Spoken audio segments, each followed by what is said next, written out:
अफगानिस्तान अगर तालिबान वहां पर बेकाबू हो गए तो पाकिस्तान की तरफ भी रुख कर सकते हैं, जो कि पाकिस्तान के अमन के लिए भी खदशात पैदा कर सकता है। इस वक्त तालिबान को लगाम डालना, उनको कंट्रोल करना बेहद जरूरी है। नेटो और अमरीकी फोर्सेस के इनकला के बाद अफगानिस्तान में एक नई जंग छिड़ गई। अफगान तालिबान अलकायदा के साथ मिलकर अफगानिस्तान में मुकम्मल कंट्रोल हासिल करने के मिशन पर चल पड़े हैं।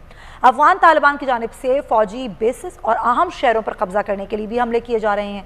इस तमाम तर सूरत हाल में अफगान फौज तालिबान के आगे कमजोर दिखाई दे रही है, क्योंकि अफगान फौज के पास ज्यादा असलहा और वसाइल नहीं है और उनकी तादाद भी कम है।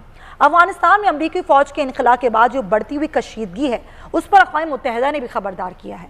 अक़वाम मुत्तहिदा की रिपोर्ट के मुताबिक तालिबान और अलकायदा के आपस में राब्ते हैं जिनको वो छुपा रहे हैं और वो मुल्क पर कंट्रोल हासिल करने के लिए मुतहरिक हो गए हैं। रिपोर्ट ये कहती है कि तालिबान ने अफगान हुकूमत से अपने मुतालबात मनवाने के लिए पुरतशद्दुद कार्रवाइयों और हमलों में इजाफा कर दिया है। इस वक्त अफगानिस्तान के 50 से 70% इलाकों पर अफगान तालिबान का कंट्रोल है और तालिबान की तादाद में भी इजाफा हो रहा है। अफगानिस्तान में जन्म लेने वाला ये नया महाज पाकिस्तान के लिए भी नाज़रीन खतरनाक साबित हो सकता है। अगर तालिबान वहां पर बेकाबू हो गए तो पाकिस्तान की तरफ भी रुख कर सकते हैं, जो कि पाकिस्तान के अमन के लिए भी खदशात पैदा कर सकता है। इस वक्त तालिबान को लगाम डालना, उनको कंट्रोल करना बेहद ज़रूरी है, क्योंकि अफगानिस्तान में अगर जंग छिड़ गई तो अफगानिस्तान से लोग फिर ज़ाहिर नकल मकानी करेंगे, वो पाकिस्तान भी आ सकते हैं और ज़ाहिर इसका जो सारा असर है वो खित्ते के दीगर ममालिक पर ही पड़ सकता है। तो ये तमाम तरह से पाकिस्तान का किरदार बिल्कुल इसमें जो है वो नज़रअंदाज नहीं किया जा सकता, जो पाकिस्तान ने अब तक इस पर काम किया, लेकिन ज़ाहिर पाकिस्तान भी अपने खदशात का इजहार कर रहा है। ज़ाहिर इन तमाम तर खदशात के बावजूद अफगान हुकूमत का किरदार बड़ा अहम है। फैसल साहब, अफगान हुकूमत को पहले भी राज़ी करने की कोशिश की गई थी, अमरीका ने दबाव डाला कि भाई आपके पास कोई और तरीक़ेकार नहीं है, आपको एक इश्तराक करना होगा तालिबान के साथ और ऐसी हुकूमत आप जो है वो बना सकते हैं। और शायद अफगान हुकूमत को ये लगा कि अब नई अमरीकी हुकूमत आएगी तो शायद कुछ और राह निकल आए, लेकिन ऐसा नहीं हो सका। आपको क्या लग रहा है, कहाँ तक जा रहे हैं ये मामला? देखिए, जो सूरत हाल अफगानिस्तान में है और अमेरिका के निकलने के बाद होगी, उसका सबसे ज़्यादा अफगानिस्तान को तो नुकसान होगा ही होगा जो इस वक्त के हालात हैं, लेकिन पाकिस्तान को भी होगा।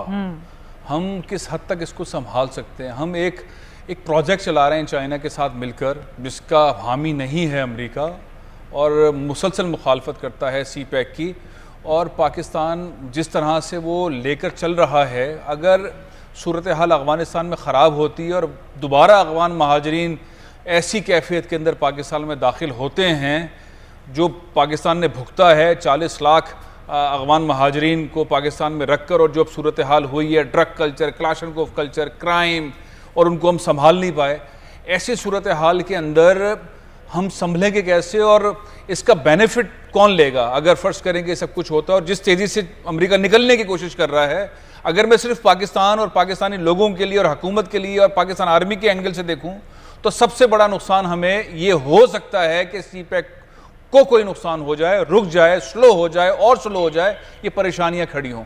दूसरा मामला ये है कि तालिबान के साथ आप जितने भी सॉफ्ट हों, जितने भी आपके ताल्लुकात बेहतर हों, आप ये मुआहिदा कराने में कैसे कामयाब हो सकते हैं कि अशरफ गनी और ये मिलकर हुकूमत चला लें? क्योंकि जब अमेरिका निकल जाएगा तो उसका इंटरेस्ट कम हो जाएगा, फिर कौन लीडर होगा जो उसको बिठाएगा? वो चीन की बात मानेंगे, वो टर्की की बात मानेंगे, वो सऊदी अरब की बात मानेंगे, वो कतर की बात मानेंगे, वो पाकिस्तान की बात मानेंगे। फिर एक साजिश मुसलसल चल रही है हिंदुस्तान की, जो इतने बड़े पैमाने पर कॉन्सुलेट्स के साथ वहां पे काम कर रहा है और पाकिस्तान के खिलाफ काम कर रहा है।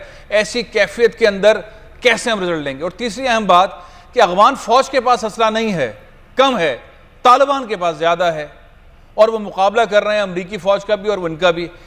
पेचीदगियां हैं, बड़ी पेचीदगियां हैं। हमें तो खाली अपनी चीज़ों को संभालने की ज़रूरत है। कोई भी हुकूमत आए, हम किसी से मुकाबला ना करें, अपने आप को सेव करें, अपने बॉर्डर को सेव करें। अगर महाजरीन भी आए तो उनको किसी ब्लॉक में रखें, पूरे पाकिस्तान में फैलने न दें। सही। अगला जो अमेरिका का है वो चीन के साथ है, लेकिन पाकिस्तान अपना मौके वाज़ेह कर चुका है। वो कहता है अफगानिस्तान में अमन होगा तो पाकिस्तान और चीन के साथ जो है मामलात बेहतर हो सकेंगे। पाकिस्तान अपने खदशात का इज़हार बारहा कर चुका है, लेकिन पाकिस्तान के पास ऑप्शंस क्या हैं? पाकिस्तान जो कुछ कर सकता था वो उसने करा है, लेकिन अब अपने आप को बचाने के लिए, अपने खित्ते में अमन कायम करने के लिए क्या इकदाम पाकिस्तान कर सकता है? क्या इस तरह की डायलॉग कर सकता है? फैसल साहब, जब पाकिस्तान हर तरह की मदद फराम कर सकता है तो अपने खित्ते को महफूज रखने के लिए पाकिस्तान के पास क्या ऑप्शंस हैं जिन ऑप्शन पर पाकिस्तान बात कर सकता है? देखिए, सबसे पहले तो पाकिस्तान का इस वक्त का स्टांस है कि आप पाकिस्तान की पॉलिसी क्या है। इमरान खान साहब एक बार नहीं कई बार कह चुके हैं कि हम किसी की जंग नहीं लड़ेंगे, हम किसी की जंग को अपने मुल्क में लेकर नहीं आएंगे। हाँ। ये बहुत क्लियर किस्म की पॉलिसी रही है। आर्मी चीफ बहुत खुलकर इस तरह की बातें कहते रहे और बहुत मोहतात किस्म की मिलिट्री और सिविल एडमिनिस्ट्रेशन की एक अच्छी रिलेशनशिप चल रही है, जिसके अंदर पाकिस्तान का बिल्कुल क्लियर स्टांस है कि हम इस सारे मरहले से बाहर निकलना चाहते हैं। 70,000 जानों की कुर्बानी पाकिस्तानियों ने दी है, इसमें सिविलियन भी हैं, फौजी भी हैं, मईशत को नुकसान हुआ, 110 अरब डॉलर का नुकसान हुआ है। पाकिस्तान को वो सब कुछ नहीं मिला जो पाकिस्तान ने किया, अमेरिका ने वो डिलीवर नहीं किया जो पाकिस्तान ने किया। तो पाकिस्तान एक पुरअमन इन्वायरमेंट के अंदर इस फेज से निकल के खुशहाली की तरफ बढ़ रहा है। फौज लीडरशिप यही कर रही है, पाकिस्तान की हुकूमत भी यही कर रही है। और मजे की बात यह कि पाकिस्तान की जो जमहूरी ताकतें हैं और पार्टी है वो इन दोनों मिलिट्री और सिविल के इस पॉइंट के साथ हैं और कौम भी साथ है। अब इस सारी सूरत हाल के अंदर पाकिस्तान को करना क्या चाहिए? अमेरिका ने अगर पाकिस्तान को इस्तेमाल करना है किसी भी सतह पे, तो पाकिस्तान के पास बार्गेनिंग पावर जरूर होनी चाहिए। पाकिस्तान को डिमांड्स रखनी चाहिए। किस हद तक रख सकते हैं, किस हद तक मनवा सकते हैं, किस हद तक पिछला फंड और ये इमदाद बहाल करवा सकते हैं, किस हद तक पिछले बिल्स के ऊपर या आइंदा वाले प्रोजेक्ट पे कर सकते हैं। ये बार बार जो वहाँ के स्टेटमेंट आते हैं, सीपेक के खिलाफ अमेरिकन स्टेटमेंट आते हैं, विदाउट पैकेज आ रहे हैं ना। कोई ऐसी चीज तो दें जो चाइना हमारे साथ कर रहा है, चाइना जो हमारे मुल्क में तरक्की कर रहा है, चाइना को जो बेनिफिट हमारे रूट के हिसाब से मिल रहा है, जिससे पाकिस्तान में खुशहाली आ रही है, दो तरफा है ना। कोई ऐसी चीज करें। और मेरा अपना जाती ख्याल यह है कि जितना पाकिस्तान ने दिया है अमेरिका को, अमेरिका उसका 10% भी नहीं दे सका है।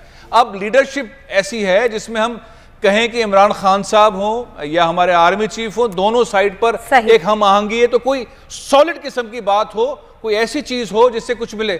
खामखा किसी की जंग में जाना कोई फायदा नहीं है। और अपने आप को सेफ करना प्रायोरिटी होनी चाहिए, अमन के लिए, खुशहाली के लिए। बिल्कुल। आसिफ साहब, पाकिस्तान अमेरिका से क्या ले सकता है या अमेरिका पाकिस्तान को क्या दे सकता है? कुर्बानी का बकरा बनना ही है पाकिस्तान ने सिर्फ, और सिर्फ मदद करनी है? यहाँ पर तो बहुत सारी बातें होती हैं कि जी अड्डे भी फराम करने की बातें की जा रही हैं कि पाकिस्तान अमेरिका को अड्डे भी फराम कर रहा है, लेकिन हम बहुत कुछ दे चुके हैं, दे भी रहे हैं, लेकिन क्या ले सकते हैं अमेरिका से पाकिस्तान? मेरे ख्याल में ये लेन देन का जो मामला है ना, अब ये पुराना हो गया और अब जो है जिस तरह का जो ट्रस्ट डेफिसिट डेवलप हुआ है पाकिस्तान और अमेरिका के दरमियान, खासकर जब से इंडिया और अमेरिका का स्ट्रेटेजिक डायलॉग जो है वो कामयाबी की तरफ गया है, तो इसलिए अमेरिका पे पाकिस्तान का ट्रस्ट करना मुश्किल हो जाएगा। हाँ, एक नॉर्मल रिलेशनशिप की तरफ जाएंगे जिसमें इकोनॉमिक कॉन्फिडेंस ज्यादा होगा। तो इसलिए जो है मेरा नहीं ख्याल कि अफगानिस्तान के कॉन्टेक्स्ट में Pakistan would be bidding for, ऐसा नहीं होगा। और दूसरा ये है कि पाकिस्तान की जो अब रीजनल अप्रोच है वो इवॉल्व हो रही है और काफी हद तक इसमें कामयाबी है। यही वजह है कि अफगानिस्तान की जो इमीडिएट नेबर्स हैं उसमें ईरान, चाइना, रशिया इमीडिएट तो नहीं, लेकिन उसमें जो है तुर्कमेनिस्तान, उज्बेकिस्तान, ताजिकिस्तान, उनकी जो सिक्योरिटी है उसकी गारंटी रशिया देता है। तो इस लिहाज से रशिया की डायरेक्ट इन्वॉल्वमेंट है। वो जो है नंबर 1 वो अमेरिकन फोर्सेस का इनखला चाहते थे, जो हो गया, जो हो रहा है।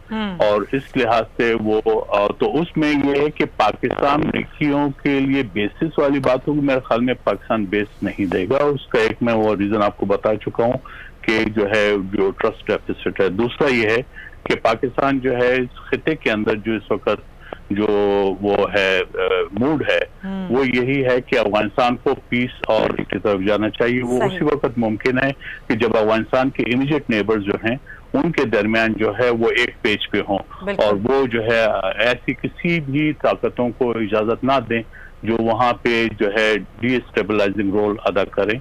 और इसलिए ये एक नई इवॉल्विंग सिचुएशन है खिते के अंदर और ये खुशाइन बात है। उम्मीद है कि ये इसमें आगे पेशरफ्त होगी। तीसरी बात जो सीपैक की हो रही है, सीपैक एक रियलिटी है, इसमें थोड़ी ग्लिचेस आएंगी लेकिन उसने अपनी जगह कामयाब होना है। क्योंकि और दूसरा चाइना की है कि जी अमेरिका हमें क्या दे सकता है, अमेरिका हमें जो भी दे सकता है वो रेसिप्रोकल बेसिस है। अभी वो हमारा लार्जेस्ट ट्रेडिंग पार्टनर है, तो मेरे ख्याल में हमें उस पर फोकस करना चाहिए। जी।